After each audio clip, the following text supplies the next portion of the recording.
Okay. I tried to use Target CPA on my Performance Max campaign. Okay. After a few days, it showed limited by budget. As per Google recommended, I have increased budget. Now, after a few days showing limited by budget. Can you please help me with this? What next I can do to fix this? You can't fix this because Google says there is a lot more traffic you can get.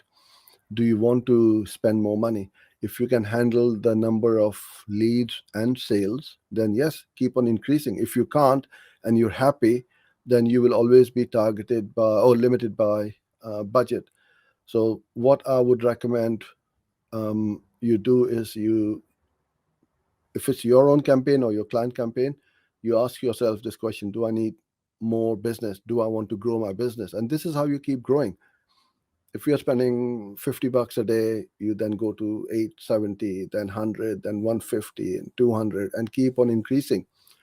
As long as your conversion rate is constant or staying constant or improving, you will never lose money. And this is where the concept of unlimited budget comes in. Some of our clients we work with, they've given me permission to increase the budget as much as I want, as long as we are maintaining that minimum or the maximum target CPA or the minimum ROAS. If those numbers if are being met, they can we can scale, and that's what we would do in this case as well.